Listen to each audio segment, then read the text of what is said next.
81,10 देवता आहेत. त्यांचे 9 थवे आहेत. कर्मभूमी, अष्टदेवनी, अंतराळ, स्वर्ग, सत्यकाय, सुकृत, शिराब्धी, अष्टभैरव, ईश्वरूप आणि चैतन्य.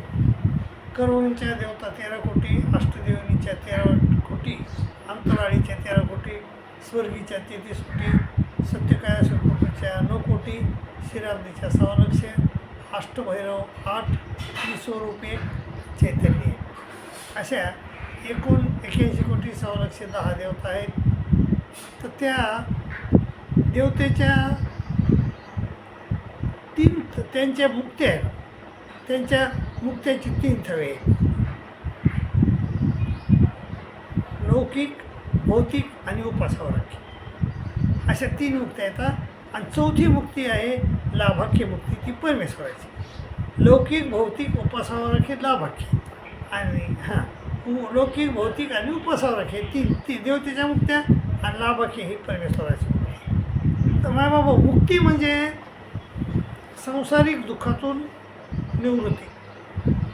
म्हणजे परमेश्वराची मुक्ती जी आहे ती कायमची मुक्ती होते. त्याच्यात परमेश्वराची लाभाख्य मुक्ती जी आहे ती जी आहे मुक्ती आहे, तर त्या मुक्तीमध्ये एकदा संसाराची निवृत्ती झाली, एकदा परमेश्वराची प्राप्ती झाली की कायमचाच म्हणजे संसारात त्या दुःखातून आपण पार जातो.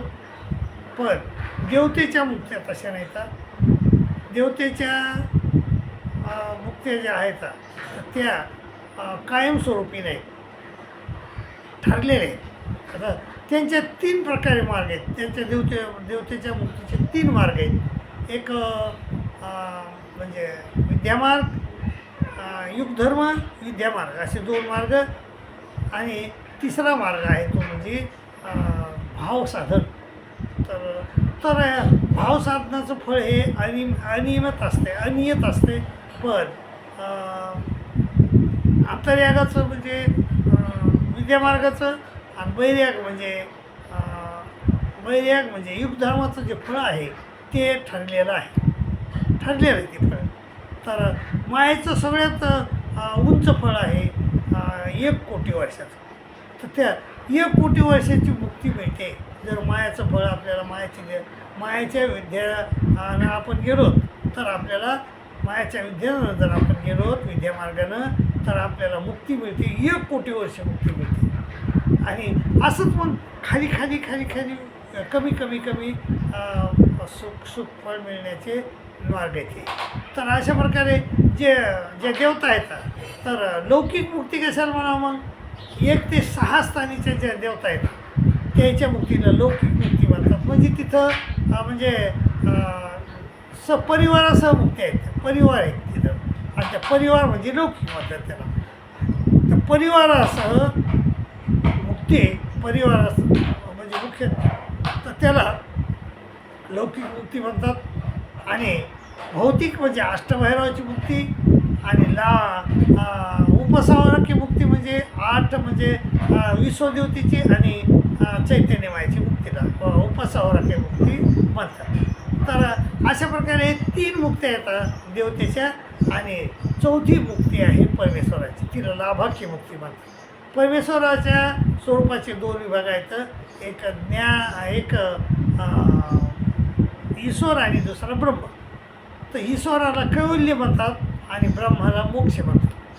तर अहेतुक पूर्वभजन जर आपल्याला घडलं, पूर्वभजन घडलं, तर आपल्याला परमेश्वर प्रेम देतात. आणि त्या प्रेमी याला कैवल्याची म्हणजे ईश्वराची प्राप्ती होते. आणि अहेतुक भूतभजन जर घडलं आपल्याला, तर अहेतुक भूतभजन घडलं तर आपल्याला ज्ञान होतं आहे. आणि ज्ञानानं मग आपल्याला म्हणजे मोक्षाची म्हणजे ब्रह्माची प्राप्ती होते. त्याला लाभाख्य मुक्ती म्हणतात. तर ब्रह्माची प्राप्ती बी नित्य आहे आणि ईश्वराची प्राप्ती देखील नित्य आहे. परंतु खालच्या ज्या 3 मुक्त्या आहेत, लौकिक, भौतिक आणि उपासावरांके, ह्या कायम मुक्ती होत नाही माणूस त्याच्यातून. परंतु ह्या लाभाख्य मुक्ती जी आहे परमेश्वराची मुक्ती, त्या मुक्तीला गेलोच आपण मात्र तर आपल्याला कायमची मुक्ती मिळते. यद्गत्वान निवर्तन्ते तद्धाम परमं मम, असं श्रीकृष्ण महाराज म्हणले.